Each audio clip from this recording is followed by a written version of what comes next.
So sir aspirants ఎవరైతే ఉన్నారో అంటే కోచింగ్ తీసుకునే వాళ్ళు సో ఈ గ్రూప్స్కి ప్రిపేర్ అయ్యేటప్పుడు వాళ్ళు ఏ విధమైనటువంటి టైం టేబుల్ని ఫాలో అవుతే వాళ్ళు అచీవ్ చేయగలుగుతారు? ఇక్కడ టైం టేబుల్ ఎలా ఫాలో అవ్వాలి అని అంటే, ఇక్కడ చూడండి ఒక్కొక్క అభ్యర్థికి ఒక్కొక్క ప్రైమ్ టైం ఉంటుంది. ఇప్పుడు రూల్ ఆఫ్ థంబ్‌గా మనం అందరినీ మీరు పొద్దున్నే 4 గంటలకు లేచి 5 గంటల నుంచి ప్రిపేర్ అవ్వండి ఇలా చెప్పలేం.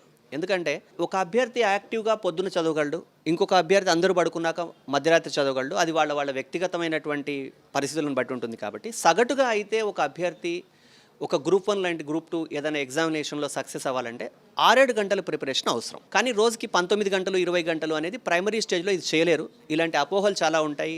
కానీ ఇవన్నీ వాస్తవాలు కాదు. 6-7 గంటలు సిన్సియర్గా ఎఫర్ట్ చేయగలిగితే అది కాన్సెప్ట్ బేస్డ్గా అభ్యర్థి సక్సెస్ అవ్వడానికి ఎక్కువ అవకాశాలు. అంటే లైక్ ఇప్పుడు ఎవరైతే గ్రూప్ 1కి గ్రూప్ 2కి ప్రిపేర్ అవ్వాలనుకుంటున్నారో వాళ్ళకి మీ మెరిట్ మైండ్స్ తరపు నుంచి మీరేం సజెషన్ ఇస్తారు? మెరిట్ మైండ్స్ అంటే ఈ సంస్థ నుంచి నేను ఏం సజెషన్ ఇస్తానంటే, ఫస్ట్ థింగ్ మీరు ఎవరైతే కోచింగ్ తీసుకుంటున్నారో ఏ రోజు క్లాసులు ఆ రోజు విని అవకాశం ఉన్నంత వరకు ఏ రోజు ఆ రోజే చదువుకోగలిగితే, ఇది ప్రాక్టికల్గా చాలా కష్టం, చెప్పినంత ఈజీ కాదు. ఎందుకంటే 6-7 గంటలు క్లాస్ విన్న తర్వాత మళ్ళీ 6-7 గంటలు చెప్పిందంతా ఆ రోజే రివిజన్ చేయడం అనేది చాలా కష్టం.